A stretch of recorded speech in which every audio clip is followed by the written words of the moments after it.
नमस्ते ATB tarot वृषभ राशि के प्यारे जनों। आज मैं आपके लिए देवदूतों की आवाज़ लेकर आई हूँ। आपकी आत्मा की पुकार सुनकर आपके भविष्य के पत्ते खोलने का समय है।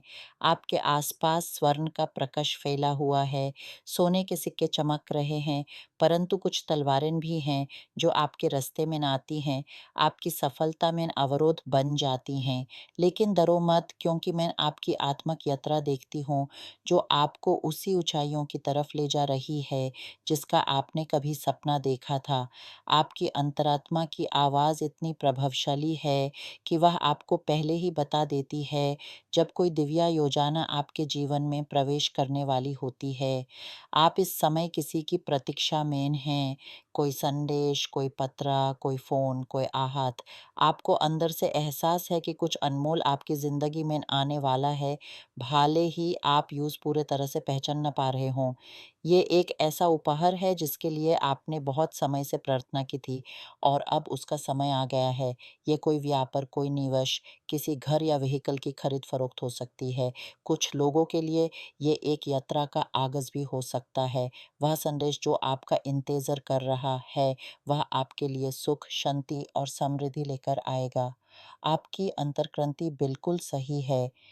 यह आपके लिए ही है, देवदूत यही कहते हैं। अभी इसी समय, क्योंकि अभी वही सही पल है।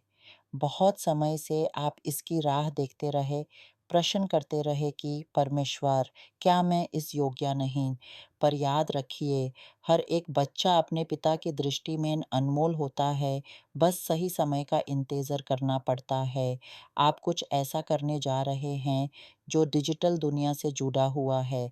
शायद आप कोई नया मार्ग ढूंढ रहे हैं, जैसे यूट्यूब पर कोई रास्ता बनाना या फिर अपने उद्योग को सामाजिक मीडिया पर प्रस्तुत करना। आप अपनी सेवाएं भी वहां पहुंचा सकते हैं।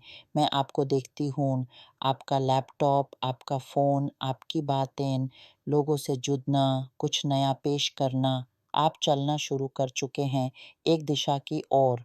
हो सकता है ये शुरुआत में एक छोटी सी कोशिश लगे, पर कुछ ही समय में यह आपकी जीवन रेखा बन जाएगी। आप इसके बारे में अध्ययन भी करेंगे, नई तकनीकों से रुख कर ज्ञान प्राप्त करते रहेंगे। लेकिन साथ ही एक संकट की छाई भी दिखाई दे रही है। जो लोग पहले से ही इस क्षेत्र में हैं, उन्हें सावधानी बरतनी होगी। कोई व्यक्ति आपकी प्रतिष्ठा को धब्बित करने का प्रयास कर सकता है। अगर आप किसी प्रकार से प्रसिद्ध हैं या कोई सेवा देते हैं, तो कोई आपकी महानता से जलकर आपके खिलाफ गलत प्रचार कर सकता है, झूठी तिथियां फैला सकता है। ये एक गंदा काम है जो किसी के हाथों से हो रहा है, विशेष तौर पर उनके लिए जो अपना व्यापार चलाते हैं, चाहे वह डिजिटल हो या नहीं। पर आप अंदर से मजबूत हैं। मैं देखती हूँ आप एक ऐसी आत्मिक शक्ति की खोज में हैं जो इस कल्पना को तोड़ सके और उस व्यक्ति की ओर प्रतिशोध भेज सके। कई लोग मुझसे पूछते हैं, क्या वास्तव में ऐसा कुछ है जो बुराई को पलट सकता है? हाँ, है। आत्मिक संसार बिल्कुल इस भौतिक संसार जैसा ही है, बस अंतर इतना है कि यहाँ हम शरीर में हैं और वहाँ हम ऊर्जा के रूप में। जिस तरह यहाँ सच्चे और कपाते दोनों होते हैं, उसी तरह आत्मिक दुनिया में भी प्रकाश और अंधकार के शरीर होते हैं। और उस दुनिया की लड़ाई यहाँ की लड़ाइयों से कहीं अधिक भयंकर और गंभीर होती है। आकाश और नरक के बीच एक ऐसी दुनिया है जिसका आप शायद अनुमान भी नहीं लगा सकते। पर आप में से बहुत से लोग जानते हैं, क्योंकि आपकी आत्मा प्रबुद्ध है। आप धर्म और अध्यात्म से जुड़े हैं और कोई आपको नुकसान पहुंचाने के लिए इसी आत्मिक दुनिया के हथियारों का उपयोग करेगा। मेरी एक आत्मिक क्रिया है जिसमें मैं आर्कएंजल माइकल की ढाल और तलवार का आवाहन करती हूँ। ढाल आपकी रक्षा करती है और तलवार हर बुराई को उसके जानक तक पहुंचा देती है। मैं इसे अपने लिए, दूसरों के लिए करती आई हूँ और उन्हें सिखाती भी हूँ जो सीखना चाहते हैं। कुछ लोग आके कहते हैं कि भूत प्रेत देवता आत्माएं कुछ नहीं होते। फिर मैं सोचती हूँ, वे इस तरह की दुनिया में आए क्यों? तरु तो स्वयं एक ऐसा साधन है जो आत्मिक शक्तियों से जुड़ा हुआ है, जो संदेश पहुँचाता है। ये सोचना कि हम सिर्फ मांसपेश हैं और मृत्यु के बाद धूल हो जाएँगे, एक भोलापन है। आत्मिक संसर सच है और यूज़ गंभीरता से लेना चाहिए और आपके साथ भी ऐसा ही हो रहा है। कोई आपका पुराना साथी, कोई दुश्मन जो आपकी उज्ज्वल आत्मा से जल रहा है, आपके विरोध में खुद ही लड़ रहा है क्योंकि आपका दिल इतना विशाल है, आपकी आत्मा इतनी प्रकाशमय है कि आप किसी के लिए बुरा नहीं सोचते, आप तो बस प्रेम फैलाते हैं। एक और बात जो मेरी दृष्टि में आ रही है, वह है आपके किसी संबंधी की सेहत।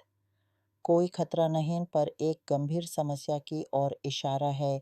शायद किसी रिश्तेदार की तबीयत ठीक नहीं है और आपको इसका पता चलेगा।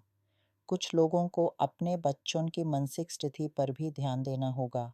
आपको एक ऐसी प्रभावित अनुभूति होगी, एक आगामी घटना का एहसास होगा जो आपके बेटे या बेटी से जुड़ा होगा। कोई भावनात्मक संघर्ष, चिंता, उदासी, वियोग या अस्वीकार की भावना।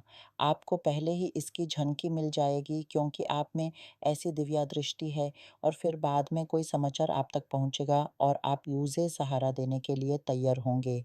और देखिए, आपका अतीत भी आपकी ओर मुड़ रहा है। कोई व्यक्ति जो चला गया था, जो आपको छोड़ गया था, वह अपनी गलती महसूस कर रहा है, वह लौटना चाहता है, वह अनुताप की भावना से भरा हुआ है, वह माफ़ी माँग रहा है। ये आपके प्रेम की शक्ति का परिणाम है, आपकी क्षमा